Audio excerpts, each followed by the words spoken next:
Okay, so Mackenzie, tell us a little bit about yourself. Are you currently working? What was your previous occupation? All right, so my name is Mackenzie Gray. I am 21 years old. I graduated from high school in 2020. I went to the Lincoln Training Center in Lincoln, Nebraska. I started in May of 2021 and graduated in April, on the 1st of April of 2022. I started on May 11th of 2021. And I am currently unemployed, but I am looking for jobs right now.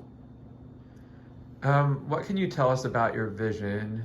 Describe any residual vision, if you have any, your prognosis, like for the future, and talk about how your vision has affected your daily life. So I am completely blind in both eyes. I have optic nerve damage. That's the cause. I have light perception, but I can literally only see like light and dark, just brightness and darkness, no shadows, no nothing like that. And my prognosis, well, I will be like this for the rest of my life. Sorry, what was the? And then, how has it affected your daily How's it life? affecting me? Okay, so, I mean, there are a lot of challenges. Obviously, it is harder to find a job because of my blindness. Traveling, I definitely have to make sure I'm very alert, listening to all the traffic and stuff. And, but it really, I mean, I can cope with it. I'm used to it. I've been like this my whole life, so I'm pretty good at, I've gotten used to being blind. So, tell us why you're applying for a guide dog and your reasons for choosing Guide Dogs of the Desert. So, I am a very fast walker, but it is hard to walk like that with a cane without getting caught on stuff, getting jabbed in the gut. It's just not very fluid, and I like to have smooth, fluid travel, and a guide dog definitely helps with that. I actually got to, there was a demonstration going on at the NFB convention this year that I went to, and I discovered how fluid the traveling is when I'm working with a guide dog. And I chose Guide Dogs of the Desert because I do have a dog allergy, and I really need a standard poodle guide dog in order to be able to live with a dog. And I also really like the how well the guide dogs are matched with the owner, and just how thorough you guys are. Have you ever had a guide dog or attended guide dog school? No, I have not. And so I have not returned a guide dog. Okay, so, that answers because the of next that. Yeah, question. that answers the question. Have you had orientation and mobility training? Explain when and for how long, and we'll just start there, and there's more to the question.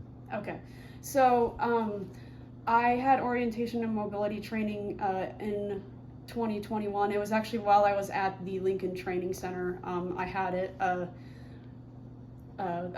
every day for about 10 months. And that's with the Nebraska Commission for the Blind. Yes. Okay. And so while you were there, did you receive instruction in outdoor travel, like intersections, traffic controls, street crossings? Yes, I received instructions in all of that. And so how long have you been an independent and confident cane traveler? Well, I have used a cane my whole life, and I was able to travel indoors, like in my school buildings and stuff, pretty well my whole life. But when it comes to outdoor traveling, that really came probably, that's probably been for about, 10 months I was at the center, and then, so probably about almost 18 months, we'll say, of independent, confident outdoor travel. The next question asks, describe your home environment, and you're welcome to walk around and show people, or show the guide dog center in your house. All right, so we can walk around. Let's walk around. Okay. So, well, we're in the kitchen right now. So Actually, the dog's food and water will probably be placed in here. I haven't really figured out a place for that, like where to place the bowls, but they'll definitely be in here in this kitchen. Mm-hmm. So, living room. It's a nice, spacious, small apartment. I mean, it's small, but it's spacious. And okay, did you get? Yep. Much? Yep. All right. So the bedroom. We'll just look in the bedroom. Sorry if it's a little messy. Might be a bit messy. But this is where the dog will be resting. And honestly, I'll probably just let him use my bed as his bed. I don't mind if my doggy sleeps with me. So, but yeah, that's pretty much it. Oh, should we show where the dog relieves himself as well? Sure. It's right out here. I have a really nice yard here.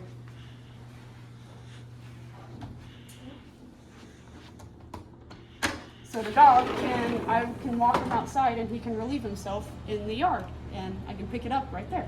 Cool. Yeah, nice. It's a very nice. Okay. Sorry, I'm walking. Okay. Oh yeah, that was where do you intend to relieve your dog? That's why I did that. Do you have any other pets? So I do not have any other pets here, but I do go to my parents' house quite often, and they do have a Labradoodle. He is a really nice boy. He gets along really well with other dogs. Sometimes he'll get a little bit,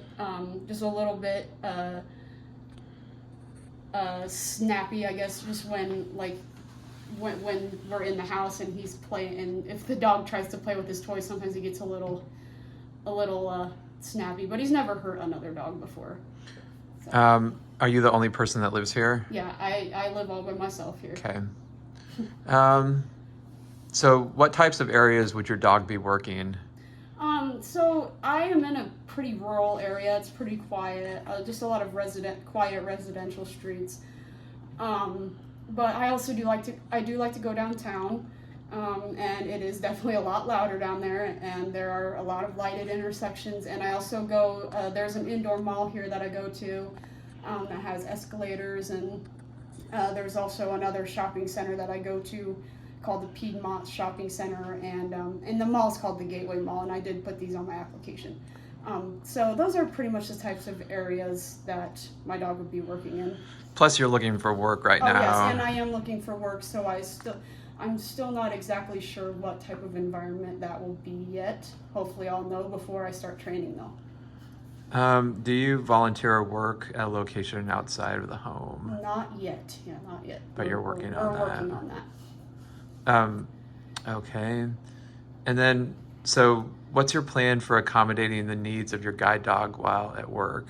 The examples would be like a place to stay, relieving area, etc. Well, this is a little bit tricky. I just don't know what kind of environment I'm going to be working in, but I will make sure that it has a quiet place, like a quiet room to stay in, where it won't be bothered, and just make sure that I'll make sure that I know where there's a grassy area to relieve the dog. That's that's what I'll do. And then in relation to you, it's a 28-day on-campus training, and factoring in qualities for a compatible handler guide dog team. Is there any health information that you think that they should know about? So I do have a little bit of heat sensitivity. Sometimes I can get headaches if I'm out in intense heat for too long. I think that's the only thing that could impact training just a little bit. But other than that, I think that's it. Do you have a canine allergy? We kind of talked about that. Yes, we did already talk about that. Yes, I do. Does anyone in your immediate family have that? I don't think so. Okay. Yeah. No, they don't. Okay, and then, so other than understanding basic guide work, please describe the 3 most important traits you feel you need in your guide dog when it's working, and explain your reasons. So I want it to be pretty alert, because I will be in some environments where there may be distractions. So just making sure that the dog is alert. Another one. calm. I want it to be calm, and it can move. I mean, I would like it to move, I guess, pretty fast because I do like to go fast. There were some examples, don't So examples were assertive, focused, alert, calm, etc. Okay, yeah, I think that's pretty much what I want, the 3 that I pointed out. When your guide dog is not working, what personality traits would you like to see in your dog, and explain why? So I want it to be playful, and also affectionate and cuddly. I do love dogs, and I want to make sure that it is very friendly with me and other people. And it would be nice if it wasn't, like, I do want it to have energy, like it does need to have a bit of energy just to keep me motivated to exercise it outside of work. But then also, just making sure that it's not jumping up on people and not like really unruly. I don't want a super unruly type of energy. Mm-hmm. Yeah. And then the last question, are you willing to accept the guide dog that the experienced professionals at Guide Dogs of the Desert training department select as the most compatible for you? Yes. All right, that's it for part 1. Yay, we did it. We didn't even have to